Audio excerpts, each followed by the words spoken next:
गांजाच्या अवैध विक्रीला आळा घालण्याकरिता नागपूर पोलिसांचे ऑपरेशन थंडर वेगाने सुरू असून गणेशपेठ पोलिसांनी मोठी कारवाई केली आहे। या कारवाईत पोलिसांनी 2 आरोपींना अटक करत तब्बल 17 किलो गांजा आणि अल्टो कारसह एकूण 5,37,000 रुपयांचा मुद्देमाल जप्त केला आहे। ही कारवाई पोलीस आयुक्त रवींद्र कुमार सिंगल यांच्या संकल्पनेतील ऑपरेशन थंडर एकत्र येऊया, नशामुक्त समाज घडवूया या मोहिमेअंतर्गत करण्यात आली आहे। नागपूर शहरात सुरू असलेल्या ऑपरेशन थंडर मोहिमेअंतर्गत गणेशपेठ पोलिसांनी पुन्हा एकदा अंमली पदार्थ विक्रेत्यांवर कारवाई करण्यात आली आहे। 31 ऑक्टोबरच्या रात्री गणेशपेठ पोलिसांचे तपास पथक पेट्रोलिंग करीत असताना त्यांना खात्रीशीर माहिती मिळाली की रामझुला पुलाखाली एका पांढऱ्या रंगाच्या अल्टो कारमध्ये गांजा बाळगला जात आहे। त्यानुसार पोलिसांनी घटनास्थळी जाऊन पंचासमक्ष कारची पाहणी केली।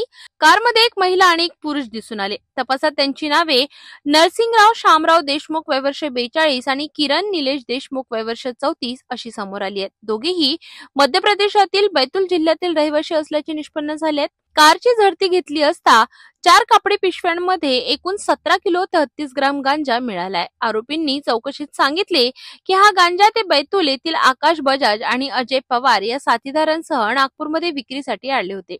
या कार्यवाहीत पोलिसांनी 17 किलो गांजा, 5 मोबाईल आणि 1 कार असा एकूण 5,37,000 रुपयांचा मुद्देमाल जप्त केला। आरोपींवर एनडीपीएस कायद्याअंतर्गत गुन्हा नोंदविण्यात आला असून 2 आरोपींना अटक करण्यात आली आहे, तर फरार आरोपींचा शोध सुरू आहे। या कारवाईबद्दल पोलीस आयुक्त रवींद्र कुमार सिंगल यांनी नागरिकांना आवाहन केले आहे की नशामुक्त नागपूर घडवण्यासाठी पोलिसांना सहकार्य करावे आणि अशा बेकायदेशीर व्यवहारांविरोधात माहिती द्यावी। गोपनीय बातमीदारामार्फत खात्रीशीर माहिती मिळाली की काही इसम अल्टो कार आहे त्यांच्याकडे MP 48 CA 2179 2179 या कारमध्ये गांजा सदृश अंमली पदार्थ विक्रीकरिता नागपुरात आणणार आहे आणि ते रामझुला इथे ब्रिज खाली येणार आहे अशी आम्हाला खात्रीशीर माहिती मिळाली। अशा माहितीवरून NDPS कायद्याअंतर्गत ज्या तरतुदी आहे त्या तरतुदीचं पालन करून आम्ही तिथे रामझुलाजवळ चांदशावली दर्गाजवळ सापळा रचून थांबलेलो होतो।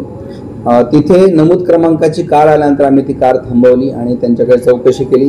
कारमध्ये आकाश बजाज नरसिंगराव शामराव देशमुख वय 42 वर्षे राहणार विनोबानगर बैतूल तालुका जिल्हा बैतूल राहणार मध्य प्रदेश आणि किरण निलेश देशमुख वय 34 वर्षे राहणार LCH 385 आंबेडकर नगर गायत्री मंदिर जवळ पाताखेडा बैतूल तालुका जिल्हा बैतूल मध्य प्रदेश।